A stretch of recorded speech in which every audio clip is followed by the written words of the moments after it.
अस्सलाम वालेकुम। कैफ 7 आज के लेक्चर का आगाज करते हैं। लेक्चर नंबर 3 और टॉपिक हम कवर कर रहे थे फीचर्स ऑफ ए कंपनी।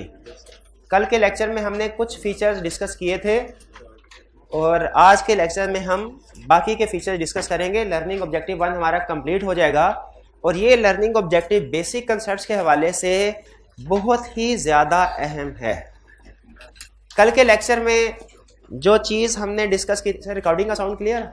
कल के लेक्चर में हमने जो सबसे अहम कंसेप्ट डिस्कस किया था वो था सेपरेट लीगल एंटिटी वाला कंसेप्ट, जिसमें हमने ये स्टडी किया कि कंपनी का लीगल स्टेटस सेपरेट होता है और कंपनी के ओनर्स का लीगल स्टेटस सेपरेट होता है। जब company form of business create हो जाती है तो उसके बाद चाहे इसके बैक एंड पे ओनर्स और मैनेजर्स क्यों ना काम कर रहे हों, फ्रंट एंड पे कंपनी ही होगी। कंपनी लोगों के साथ डीलिंग करेगी तो अपने नाम के साथ करेगी। कंपनी का एक अपना नाम होता है। क्यों नाम होता है? क्योंकि उसका सेपरेट लीगल स्टेटस है। ये हमारा कल का सबसे अहम कंसेप्ट था। फिर इसके अलावा निस्बतन एक कम अहम कंसेप्ट भी हमने डिस्कस किया था, जो कि था separation of ownership from management. कि कंपनी फॉर्म ऑफ बिजनेस चूंकि एक कम्प्लेक्स फॉर्म ऑफ बिजनेस होता है तो इसको चलाने के लिए बाज़ औक़ात कोई स्पेशल लोगों की, जिनके पास स्पेशल स्किल्स होती हैं, उनकी ज़रूरत पड़ती है। ठीक है, तो कंपनी ओनर्स क्या करते हैं फिर बजाय ये कि खुद बिजनेस चलाने के, वो उन स्पेशलिस्ट को हायर करके कहते हैं कि आप बिजनेस चलाएं, जिन्हें हम मैनेजमेंट कहते हैं या लॉ की लैंग्वेज में जिन्हें डायरेक्टर्स कहा जाता है। ठीक है, तो ये दो कंसेप्ट थे हमारे कल के। एक शेयर कैपिटल वाला कंसेप्ट हमने स्टार्ट किया था लेकिन वो कंप्लीट नहीं हो सकता था। आगे चलने से पहले मुझे बताइए, प्रीवियस लेक्चर्स में से कोई प्रॉब्लम है तो पूछ लें, 1 बाय 1। परपेचुअल सक्सेशन अभी पढ़ाना है, वो भी नहीं पढ़ाया अभी तो सिर्फ 2-3 कंसेप्ट ही कल पढ़ाए थे। और कोई क्वेश्चन परपेचुअल सक्सेशन?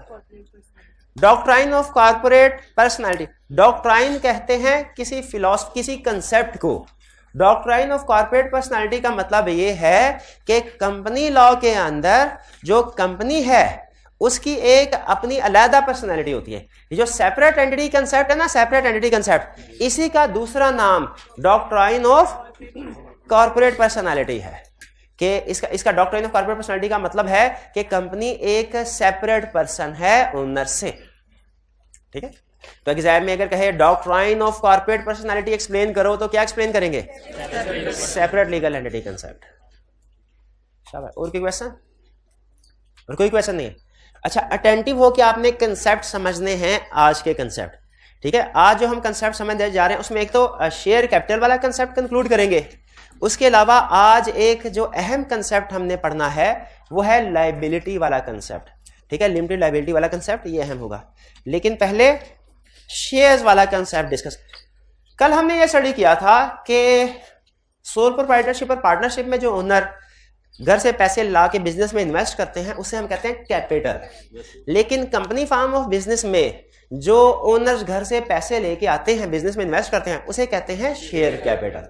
ठीक है, और शेयर कैपिटल का कंसेप्ट समझाने के लिए मैंने आपको किसी एक हाउसिंग सोसाइटी की एग्जांपल दी थी, जिसमें मैंने आपको बताया था कि जिस तरह एक हाउसिंग सोसाइटी पहले रजिस्टर करवाना पड़ती है, उसमें बताना पड़ता है कि हम किस किस एरिया के कितने प्लॉट बना के बेचेंगे, उसी तरह कंपनी के अंदर पहले से, यानी जब कंपनी स्टार्ट होती है, रजिस्टर होती है, अभी पैसे उसमें इन्वेस्ट नहीं किए लोगों ने, रजिस्टर होती है, तो रजिस्ट्रेशन से पहले से जो कंपनी बनाने वाले लोग होते हैं ना, वो एस्टिमेट करते हैं कि हमें कंपनी को चलाने के लिए कितने पैसे चाहिए होंगे, वो टोटल अमाउंट।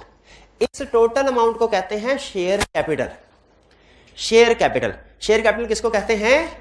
वो टोटल अमाउंट जो कंपनी चलाने के लिए चाहिए होती है। ये at time of registration of company बताना जरूरी होता है और एक ऑफिशियल डॉक्यूमेंट में इसको लिखा भी जाता है। ये जो टोटल कैपिटल होता है कंपनी के केस में, ये पहले से प्री अप्रूव्ड होता है, प्री प्रिंटेड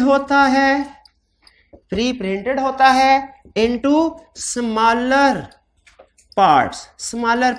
जैसे ये सोसाइटी है ना, इसका पूरा एरिया, ये फर्ज कीजिए एक कंपनी के केस में ये पूरा शेयर कैपिटल, तो ये जो पूरा एरिया होगा ना ये है 10 मिलियन शेयर कैपिटल फर्ज कीजिए। तो हम कहेंगे इस कंपनी का शेयर कैपिटल कितना है 10 मिलियन। एक ऑफिशियल डॉक्यूमेंट है उसके ऊपर ऐसे करके लिखा होता है शेयर कैपिटल, फिर इसके आगे लिखा होता है 10 मिलियन। 10 मिलियन, ठीक है। ये पहले से प्री अप्रूव्ड होता है, यानी ये जब हम कंपनी रजिस्टर करवाने के लिए गवर्नमेंट के पास जाते हैं, गवर्नमेंट का एक ऑफिशियल होता है जिसे कहते हैं रजिस्ट्रार, उसका नाम रजिस्ट्रार ही इसी वजह से पड़ा है कि वो कंपनीज को रजिस्टर करता है। तो रजिस्ट्रार के पास जाके हम कहते हैं भैया हमने कंपनी स्टार्ट करनी है, रजिस्ट्रार कहता है बिल्कुल मैं लाइसेंस दे देता हूं, लेकिन बहुत सी चीजें और भी हैं, एक चीज ये भी बताओ कि आपका टोटल कैपिटल कितना होगा, सॉरी आपका टोटल शेयर कैपिटल कितना होगा, ठीक है। तो जो कंपनी रजिस्टर कराने वाले लोग हैं वो क्या बताएंगे, टोटल शेयर कैपिटल कितना है। ये पहले प्री अप्रूव करवाना पड़ता है। प्री अप्रूव का मतलब समझ आ गया, ये इसके पैसे बाद में इकट्ठे होंगे, रजिस्टर पहले करवाना पड़ेगा। इसका मतलब है ये कंपनी 10 मिलियन तक शेयर कैपिटल कलेक्ट कर सकती है। इस कंपनी का शेयर कैपिटल मैक्सिमम कितना हो सकता है 10 मिलियन, या उससे कम भी हो सकता है, लेकिन 10 मिलियन से ज्यादा। प्री अप्रूव्ड का मतलब समझ आ गया। ये अप्रूवल किससे करवानी होती है, रजिस्ट्रार से, शाबाश। दूसरा, ये प्री अप्रूव्ड होता है, ये प्री प्रिंटेड भी होता है, यानी इसको पहले से प्रिंट करवा लिया जाता है। जैसे एक सोसाइटी है ना, उसके प्लॉट है, अगर कोई प्लॉट खरीदने आएगा तो उसको प्लॉट उठा के क्या दे, पैसे लेंगे और बदले में प्लॉट उठा के दे देंगे भाई घर ले जाओ, ऐसे नहीं होगा। तो फिर ओनरशिप का एविडेंस क्या होगा, लीगल डॉक्यूमेंट्स, वो जो फाइल होती है प्लॉट की। तो उसी तरह जब 10 अब देखें क्या पूरी की पूरी सोसाइटी एक ही दफा में सेल होती है, कि उसके बहुत से प्लॉट होते हैं और हर प्लॉट अलग-अलग सेल होता है। उसी तरह कंपनी का जो टोटल शेयर कैपिटल है टोटल 10 मिलियन, ये पूरा एरिया 10 मिलियन है। इसके फिर छोटे छोटे हिस्से किए जाते हैं और हर हिस्से को अलग-अलग बेचा जाता है। ये पूरा एरिया कहलाता है शेयर कैपिटल, और जो इसके इंडिविजुअल छोटे छोटे स्मॉलर पार्ट्स किए जाते हैं उन्हें कहते हैं शेयर्स। शेयर, तो जब शेयर कैपिटल रजिस्टर होता है ना तो साथ ही शेयर भी प्रिंट करवा लिए जाते हैं और ऑफिशियल डॉक्यूमेंट में लिखा होता है कि टोटल शेयर कैपिटल कितना है और इसके कितने हिस्से किए गए हैं, यह भी लिखा होता है।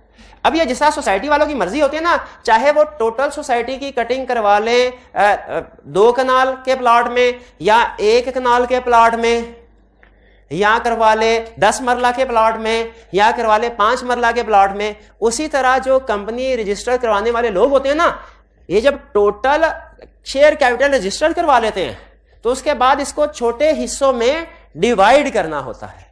छोटे हिस्सों में डिवाइड करने का मकसद क्या होता है, ताकि सेल करना आसान हो जाए। किसी भी बिजनेस में याद रखें, बड़ी अमाउंट का ग्राहक कम होता है, छोटी अमाउंट का ग्राहक ज्यादा होता है। अगर आप पूरी सोसाइटी को बेचेंगे तो बहुत कम चांस है बिकने का, डिफिकल्टी ज्यादा होगी। लेकिन अगर इस सोसाइटी के छोटे छोटे हिस्से करके बेचेंगे तो उसको सेल करना आसान। उसी तरह अगर एक कंपनी का टोटल कैपिटल 10 मिलियन है तो एक ही बंदा 10 मिलियन इन्वेस्ट कर दे बहुत मुश्किल है। तो फिर इस टोटल शेयर कैपिटल को क्या किया जाता है, छोटे छोटे हिस्सों में डिवाइड कर दिया जाए। ये जो स्मॉलर पार्ट होते हैं इन्हें कहते हैं शेयर। और ये रजिस्ट्रार के पास जब हम टोटल शेयर कैपिटल रजिस्टर करवाते हैं ना तो साथ में ये भी बताते हैं इसके स्मॉलर पार्ट कितने होंगे।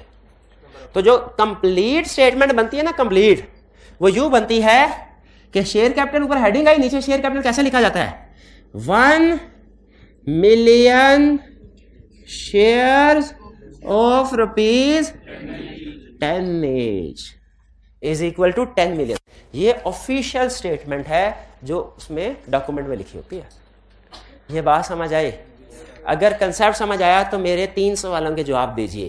पहला सवाल, ये जो 10 मिलियन है ये क्या कहलाता है, शेयर कैपिटल, शाबाश। ये जो 1 मिलियन है ये नंबर ऑफ शेयर्स, और ये जो रुपीज 10 है इसको कहते हैं फेस वैल्यू या पार वैल्यू, शाबाश, नॉमिनल वैल्यू। ये तो मैंने बताया नहीं, आपको कैसे पता है, R2 में पढ़ा तो शेयर का कंसेप्ट आपको पता है।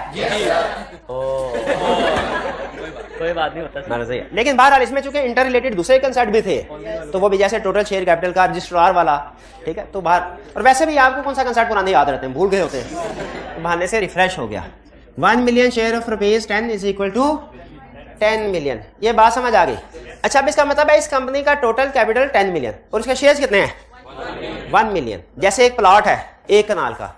अब अगर इन भाईजान के पास 10 रुपए हैं, ये कहते हैं मैं भी कंपनी का शेयर होल्डर बनना चाहता हूं, बचपन से शौक है, लेकिन पैसे नहीं है, पैसे नहीं, मेरे पास 10 मिलियन नहीं है। हम कहेंगे 10 मिलियन नहीं है तो क्या हुआ, आप 10 रुपए तो हैं, 10 रुपए लाएं, आपको क्या करेंगे, एक शेयर इशू कर देंगे। ये एक शेयर खरीदेगा, सबको बताएगा मैं नेस्ले का मालिक हूं, मैं नेस्ले का, है भी, झूठ तो नहीं है, क्योंकि शेयर होल्डर है, शेयर होल्डर। वो सारे राइट्स जो सबसे बड़े शेयर होल्डर के हैं वो राइट्स इसके भी होंगे, लेकिन प्रोपोर्शनेट होंगे, प्रोपोर्शनेट होंगे, ठीक है। तो ये शेयर का समझ आ। अच्छा मुझे ये बताइए, फर्ज कीजिए इनके पास पैसे ज्यादा हैं, इन्होंने कहा सर एक शेयर ऐसे ना करें, मैं एक शेयर लेता अच्छा लगूंगा, मुझे 10 शेयर दीजिए। हमने इनको 10 शेयर, ये कितने पैसे देंगे कंपनी को, 100। कंपनी इनको कितने शेयर इशू करेगी, 10। लेकिन प्रैक्टिकली सुने क्या होता है, प्रैक्टिकली ये 10 हिस्से करके 10 हिस्से नहीं इनको दिए जाते हैं ओनर, एक ही पेज सर्टिफिकेट बनाया जाता है जिसे कहते हैं शेयर सर्टिफिकेट। उसके ऊपर लिखा होता है कि ये शेयर नंबर 11 से लेके 20 तक के ओनर हैं। उस शेयर सर्टिफिकेट के ऊपर शेयर्स के नंबर लिखे होते हैं, जैसे प्लाट की फाइल के ऊपर प्लाट का नंबर लिखा होता है, ये इस प्लाट का ओनर है, उसी तरह शेयर सर्टिफिकेट के ऊपर नंबर लिखे होंगे कि ये इसके 10 शेयर्स हैं, शेयर नंबर 11 से लेके शेयर नंबर 20 तक, यह है शेयर सर्टिफिकेट। तो कुछ टर्म बोल रहा हूं, अगर इन टर्म्स का मतलब आपको समझ आ गया तो मेरी सारी डिस्कशन कंप्लीट हो गई और कंसेप्ट आप समझ गए। Share capital, share face value, share certificate, ये सारी टर्म समझ आ गई आपको। चलिए अब आप खुद मुझे बताइए, क्या सोल प्रोप्राइटरशिप और पार्टनरशिप में शेयर्स होते हैं, उसमें होते ही नहीं है। उसमें जब आप इन्वेस्ट करते हैं ना तो आपको बदले में कोई सबूत नहीं मिलता कि आपने इन्वेस्ट किए हैं, कोई लीगल डॉक्यूमेंट नहीं होती, ठीक है। लेकिन कंपनी के केस में लीगल डॉक्यूमेंट होती है। यहां पे रुक के कोई प्रॉब्लम है तो बताइए जी। अच्छा एक चीज सुन लें, एक है शेयर की फेस वैल्यू, एक होती है इसकी मार्केट वैल्यू। कंपनीज होती हैं 2 तरह की, एक वैसे तो बहुत सी टाइप्स ऑफ कंपनियां कल के लेक्चर में हम पढ़ेंगे। बड़ी टाइप्स होती है एक लिस्टेड, ऐसी कंपनी जो पाकिस्तान स्टॉक एक्सचेंज पे लिस्टेड है, और एक अनलिस्टेड। तो लिस्टेड कंपनी की एक मार्केट वैल्यू भी होती है, मार्केट वैल्यू। हमारे पूरे कंपनी लॉ में मार्केट वैल्यू कहीं यूज नहीं होगी। आपने मार्केट वैल्यू के बारे में नहीं सोचना, जब कभी सोचना है किसके बारे में सोचना है, फेस वैल्यू। जहां कहीं मार्केट वैल्यू का कंसेप्ट आया, जो कि आना नहीं है लेकिन डिस्कशन के दौरान बात से बात निकलती है, तो मे भी कभी मैं डिस्कस, तो वहां पे क्लियरली बताऊंगा मैं कि ये मार्केट वैल्यू है। वरना जब कभी बात करेंगे शेयर्स की फेस वैल्यू 10 रुपए, मार्केट में बात ऐसा था कुछ शेयर्स की फेस वैल्यू 10 है, कुछ शेयर ऐसे भी है जिनकी फेस वैल्यू 10 है, मार्केट वैल्यू 35,000 तक भी है। ऐसे शेयर्स भी हैं जो ज्यादा प्रॉफिट कमाती है कंपनी। लेकिन हम हमेशा जब बात करेंगे किसकी बात करेंगे, लॉ फेस वैल्यू की बात करता है। लॉ को मार्केट, लॉ बिजनेसमैन थोड़ा ही है, लॉ मेकर, ठीक है। वो बिजनेस, वो मार्केट वैल्यू की बात करते हैं आप MFA में, मार्केट वैल्यू की बात करते हैं आप अकाउंटिंग में, कंपनी लॉ में फेस वैल्यू। क्लियर? और कोई क्वेश्चन? चलिए अच्छा ये हो गया कंसेप्ट हमारा। जी जी पूछिए। सर आपने थोड़ी देर पहले बताया कि सोल प्रोप्राइटर की पार्टनरशिप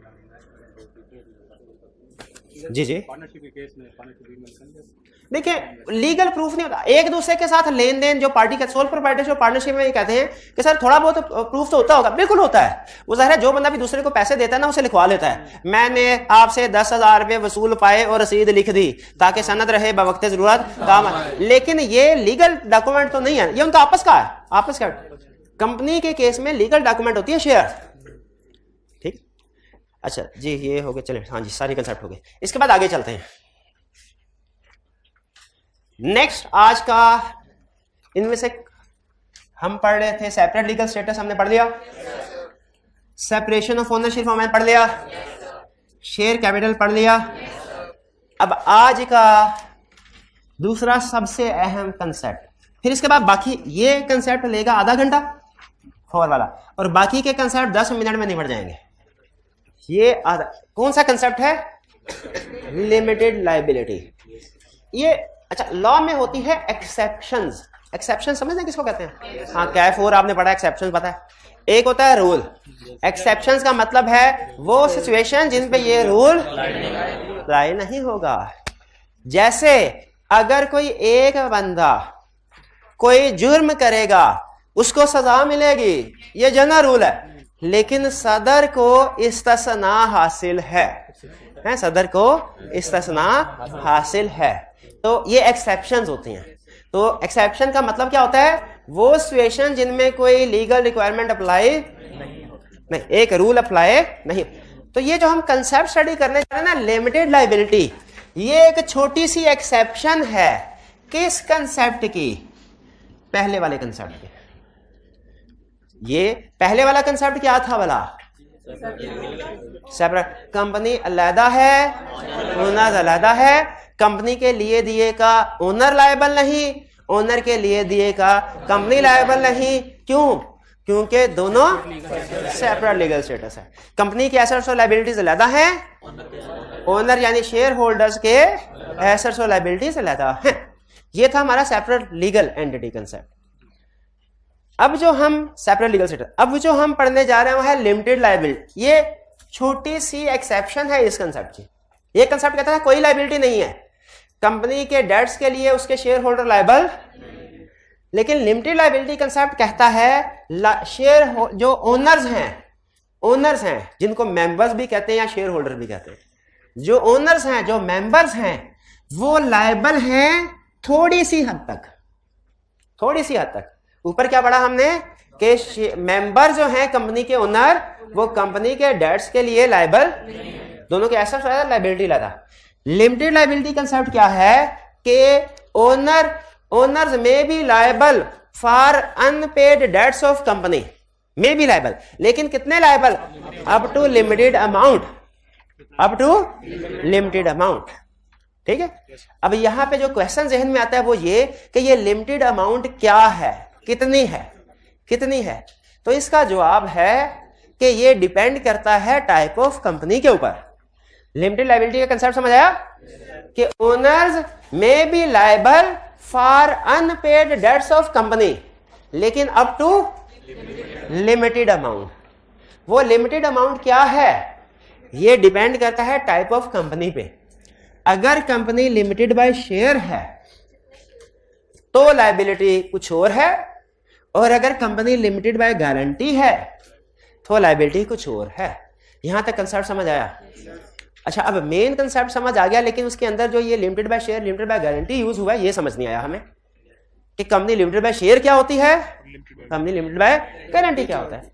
मैं आपसे एक क्वेश्चन पूछता हूं, आपकी जितनी बिजनेस अंडरस्टैंडिंग है अभी तक, आप मुझे बताइए कि बिजनेस को चलाने के लिए किस चीज की जरूरत होती है? सरमाए की, कैपिटल। दो ऑप्शंस दे रहा हूं, एक कैपिटल पैसों की और दूसरा स्किल की। दोनों बिल्कुल दोनों की। लेकिन अगर मैं आपसे पूछूं ज्यादा जरूरी कौन सी है? ज्यादा जरूरी स्किल है। अगर स्किल नहीं है ना, 10 करोड़ भी आपके घर वाले आपको दे देंगे ना, साल के अंदर आप जीरो कर देंगे।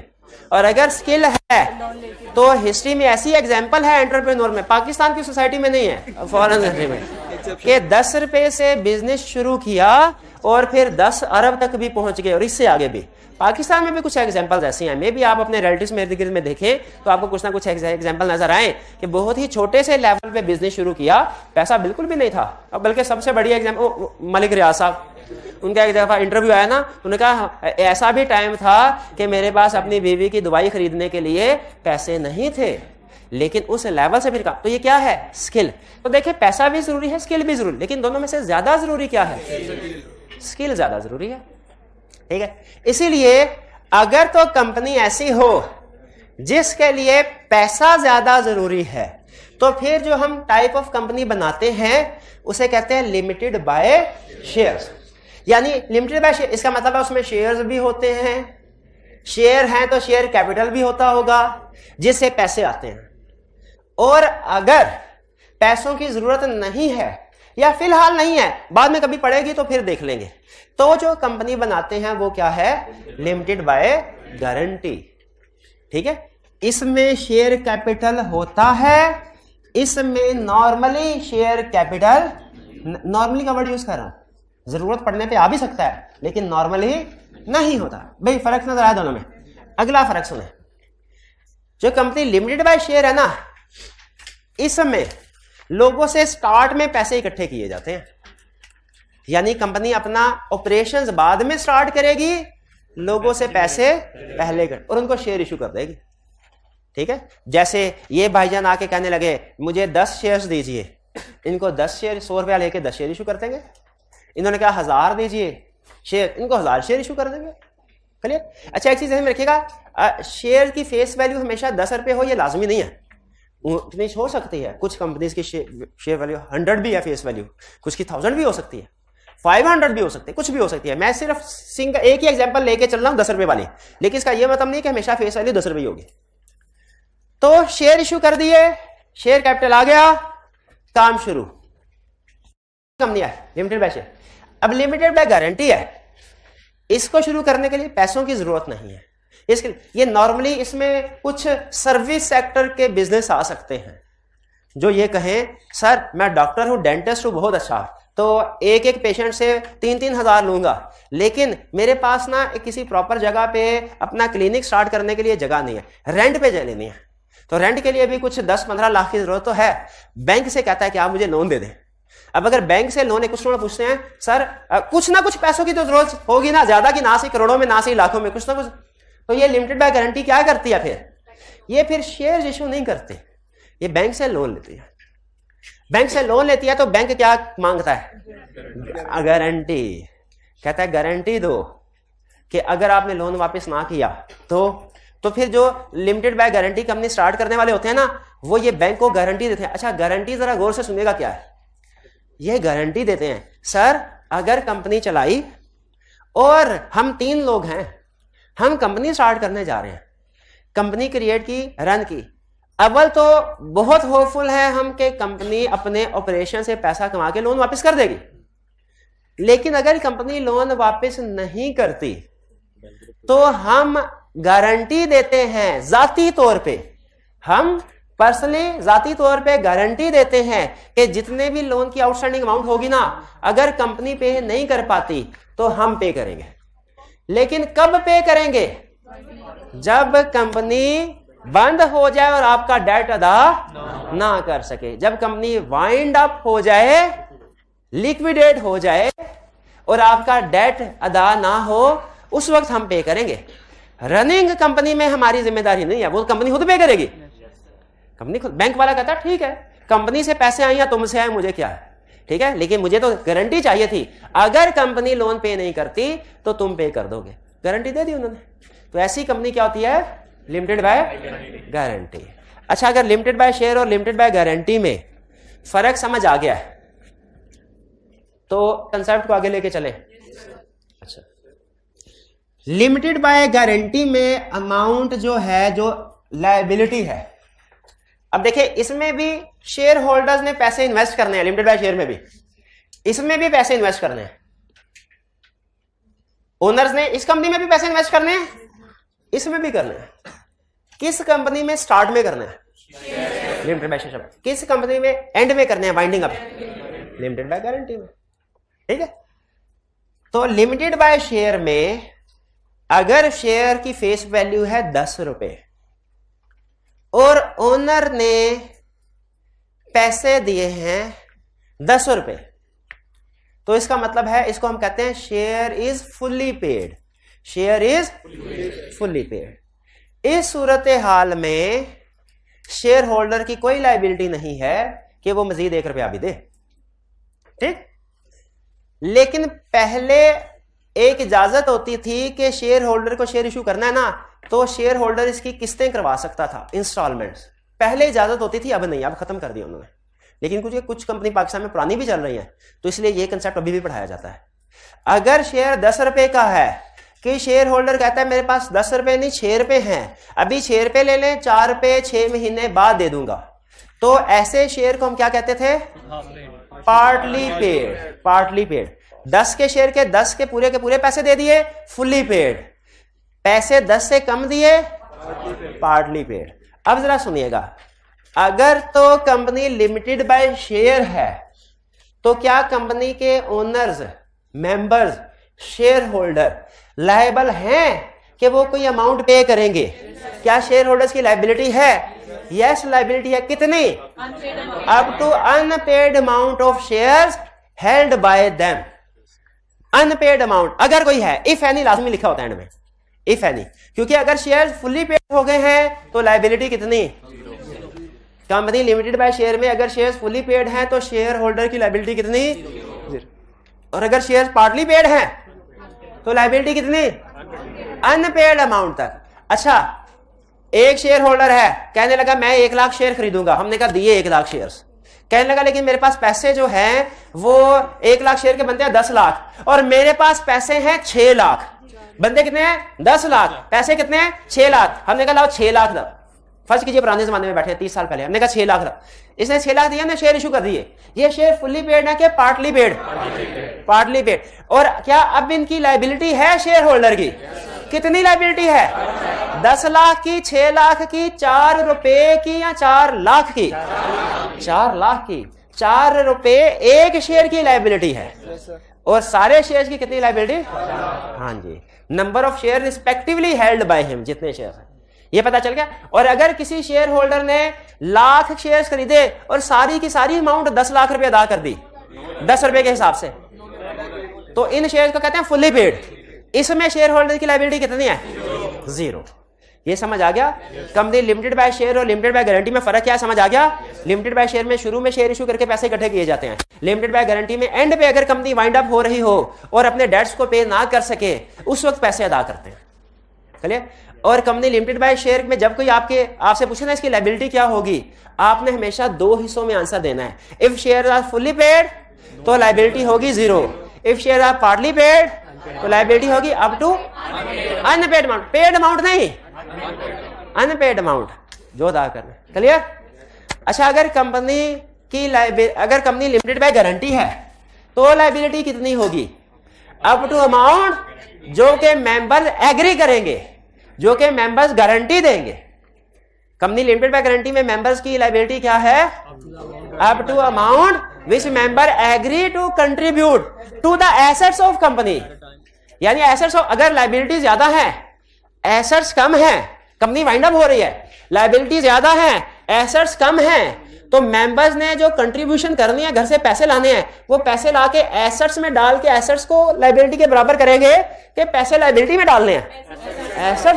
एसेट्स में डाल के उनको पूरे करेंगे। चलिए, कंपनी लिमिटेड बाय गारंटी में लायबिलिटी क्या होगी? Up to unpaid amount of up to amount agreed to contribute to the assets of company in the event of winding up। फिर से, कंपनी लिमिटेड बाय गारंटी में liability क्या होगी? up to amount agreed to contribute to the assets of company in the event of winding up। नहीं समझ आई बात? नहीं। भाई जिस तरह लिमिटेड बाय शेयर में हमने न्यूमेरिक एग्जांपल दी, लाख वाली, 6 रुपए वाली, इस तरह लिमिटेड बाय गारंटी में भी एग्जांपल होते हैं ना, कंसेप्ट जरा ज़हन में बैठ जाएगा। चलिए, तो कंपनी फर्ज कीजिए, ये रेज कर दूं, ये तो कंसेप्ट नहीं बढ़ गया।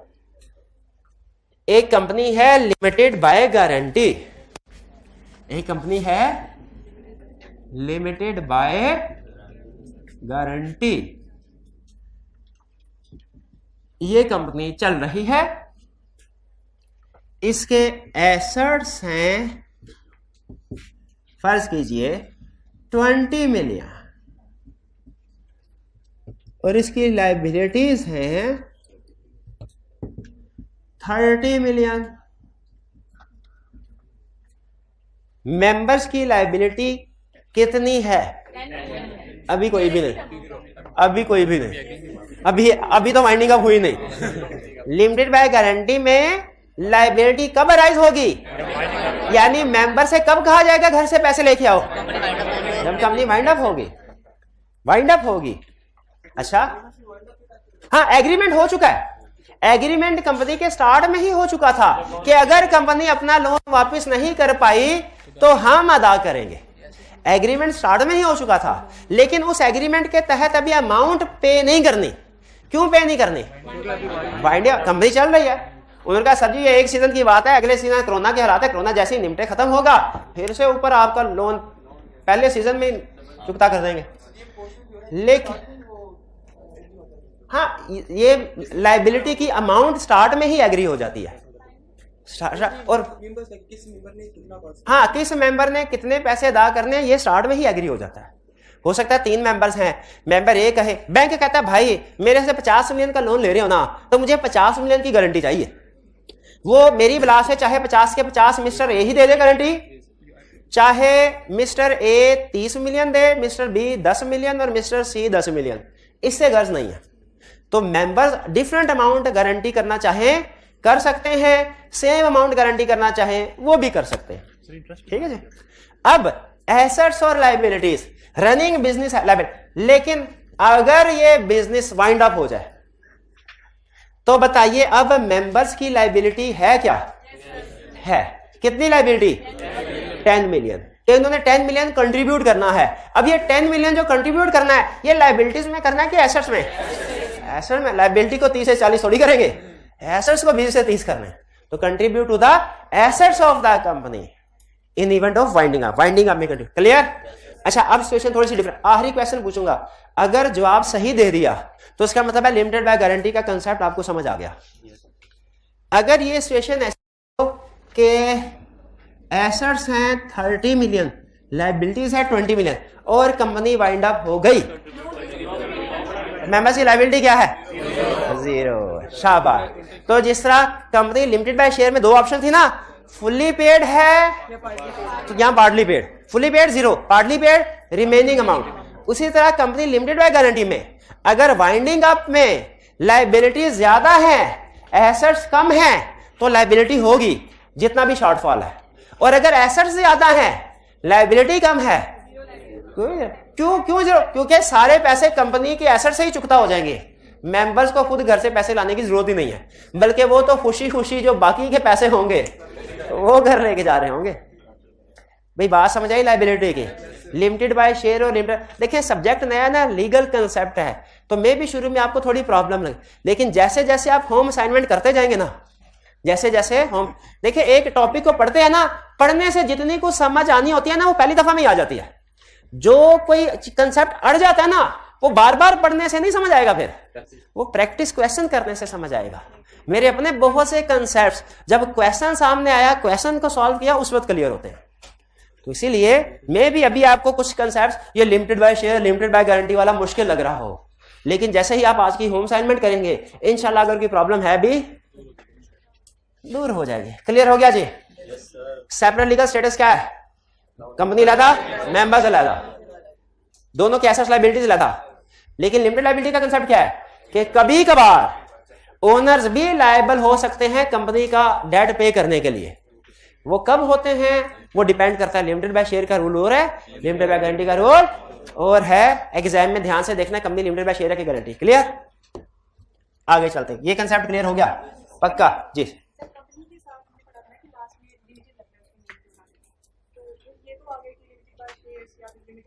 कल के लेक्चर में इसका जवाब मौजूद है।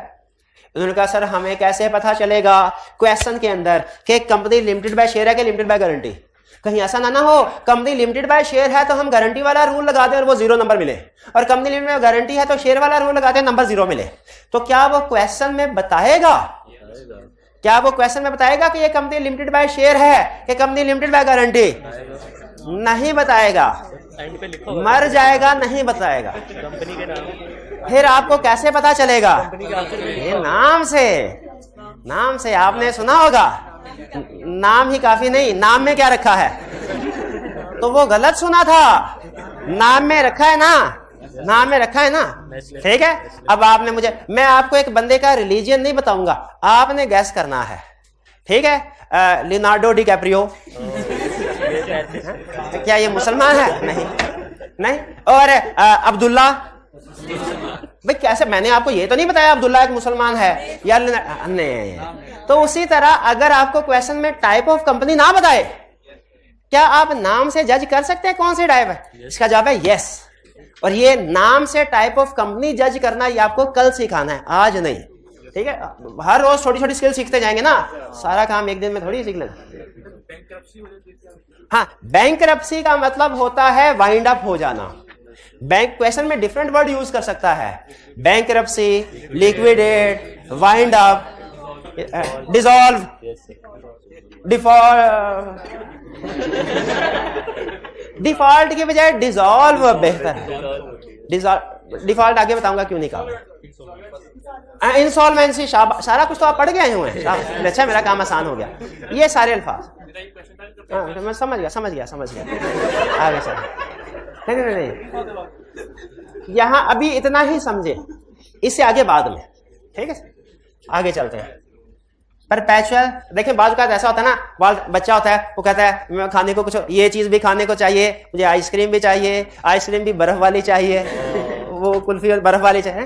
तो वालिदैन ने फैसला करना होता है, बच्चा जो चीज मांग रहा है कौन सी चीज इसको देनी है और कौन सी इसके लिए नुकसानदेह है। तो आप जो सवाल पूछ रहे हैं अभी नहीं पूछना, अभी वो थोड़ा सा नुकसानदेह, ठीक है?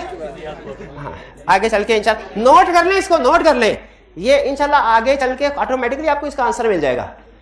नहीं मिला तो सेकंड वाले चैप्टर में आपने पूछ लेना मेरे से। आगे चलते भाई, एक इसमें जो सबसे अहम है ना, सबसे अहम separate legal status, share capital, जिसको ये तीन कंसेप्ट समझ आ गए, कंपनी लॉ की बेस बन गई। आगे चलते हैं नेक्स्ट छोटे छोटे कंसेप्ट।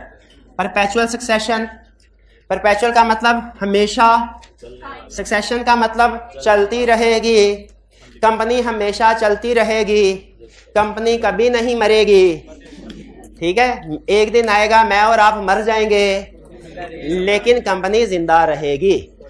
हिस्ट्री में ऐसी भी एग्जांपल्स हैं कि कंपनी, आपको कोई ऐसा नेचुरल पर्सन तो शायद नहीं मिलेगा जो 150-200 साल की उम्र का हो, नेचुरल पर्सन ऐसा नहीं मिलेगा, लेकिन आर्टिफिशियल पर्सन ऐसी कंपनीज मिलेंगी जो 150-150 साल पहले से काम कर रही हैं और आइंदा भी काम करती रहेगी ताक़यामत, ठीक है? याद रखें, हम नेचुरल पर्सन की बर्थ होती है और डेथ होती है, कंपनी की ना बर्थ होती है ना डेथ होती है। Company is created by process of law, ठीक है? Company is created by process of law and company is ended by process of law, ठीक है? कंपनी को जो क्रिएट करने का प्रोसेस होता है उसे कहते हैं रजिस्ट्रेशन या इनकॉर्पोरेशन, और कंपनी को खत्म करने का जो प्रोसेस होता है उसे कहते हैं winding up of company, dissolution of A company. हाँ जी, ये सारे ठीक है। अच्छा मुझे बताइए, क्या कंपनी की इनकॉर्पोरेशन करवा ली ना, जब तक उसको डिसॉल्व नहीं करवाएंगे ना, कंपनी की एग्जिस्टेंस खत्म नहीं होगी। परपेचुअल सक्सेशन का कंसेप्ट ये बताता है कि कंपनी हमेशा चलती रहेगी अनलेस इसको खुद से डिसॉल्व करवाया जाए, खुद से वाइंड अप किया जाए, फिर ये वाइंड अप होगी, वरना वाइंड अप नहीं होगी। अच्छा मुझे बताइए, कंपनी क्रिएट होती है बाय प्रोसेस ऑफ लॉ से, कंपनी वाइंड अप होती है बाय प्रोसेस ऑफ लॉ। क्या क्रिएशन को, कंपनी की रजिस्ट्रेशन का, कंपनी की इनकॉर्पोरेशन का प्रोसेस हमारे सिलेबस में है? यस है। किस चैप्टर में? पहले चैप्टर में, पहले चैप्टर में। क्या कंपनी की वाइंड अप का प्रोसेस, वाइंडिंग अप का प्रोसेस हमारे सिलेबस में है? किस चैप्टर? आखिरी चैप्टर में। बेहतरीन बेहतरीन। कैसे बोला? परपेचुअल सक्सेशन समझ आ गया? Created by process of law, wind up by constitutional documents. Constitutional document जैसे होता है ना, मुल्क कैसे चलेगा, मुल्क पाकिस्तान किस रूल्स एंड रेगुलेशन के मुताबिक चलेगा, आईने पाकिस्तान में लिखा है, आईने पाकिस्तान के मुताबिक 1973 का आइन, शाबाश, उसकी इस्लामी दफात बयान करें। सवाल याद आया?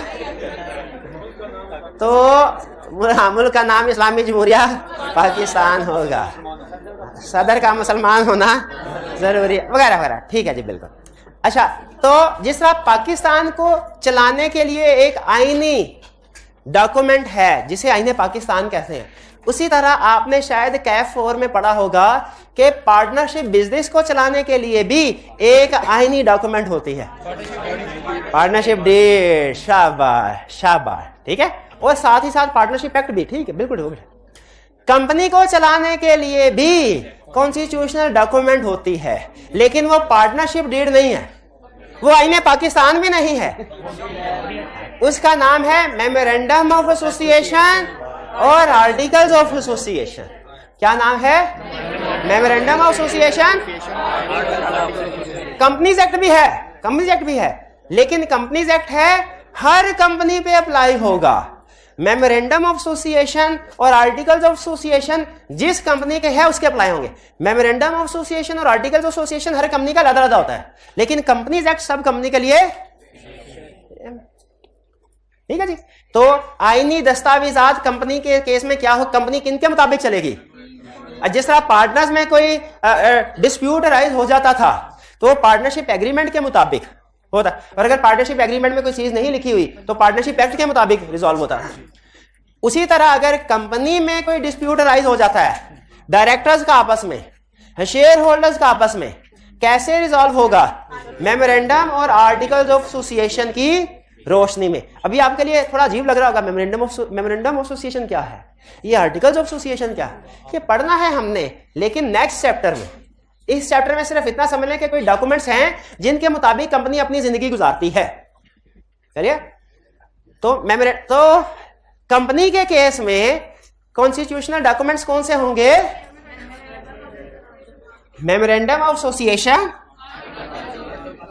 MOA बोले तो मेमोरेंडम ऑफ एसोसिएशन, और AOA आर्टिकल ऑफ एसोसिएशन। मैं बाज़ औक़ात एब्रीविएशन यूज करूंगा अपना टाइम बचाने के लिए, आपने यूज नहीं करने। आपने मेमोरेंडम एसोसिएशन लिखना है तो पूरा, आर्टिकल एसोसिएशन लिखना है तो पूरा लिखना। यहां तक समझ आए? आगे लीगल ऑब्लिगेशन, कंपनी की जितनी भी, अच्छा ये इसी की एक्सप्लेनेशन है। कंपनी अगर कोई इल्लीगल करती है तो जिम्मेदार कौन है? कंपनी को। जैसे कंपनी ने हर साल अपने प्रॉफिट पे टैक्स देना होता है, टैक्स पे नहीं किया तो क्या टैक्स पे करना है? किसने करना है? कंपनी ने करना है, डायरेक्टर ने थोड़ी करना है। तो जो लीगल ऑब्लिगेशन कंपनी की है, कंपनी अपनी जितनी भी लीगल ऑब्लिगेशंस हैं, अगर कंपनी कोई लॉ ब्रेक करती है, जैसे इनकम टैक्स ऑर्डिनेंस ब्रेक करती है, टैक्स लायबिलिटी पे नहीं करती, तो इसकी लायबिलिटी किसके ऊपर होगी? वो खुद ही कर, बाद में भी खुद ही कर, बल्कि जुर्माना भी खुद ही अदा करेंगे, ठीक है। लेकिन लॉ क्या कहता है? कहता है डायरेक्टर्स, अगर कंपनी को इलीगल काम करे, डायरेक्टर्स लायबल, अगर वो अपनी अथॉरिटी के अंदर रह के काम करे। डायरेक्टर्स लायबल नहीं है अगर अपनी अथॉरिटी के, हाँ, आपको एजेंट वाला कंसेप्ट याद आया होगा कि, अच्छा इंटरेस्टिंगली वही कंसेप्ट यहां पे भी है। डायरेक्टर्स को कहा जाता है ये कंपनी के एजेंट हैं, डायरेक्टर्स को कहा जाए कंपनी, तो जो भी एक्ट्स होंगे वो चाहे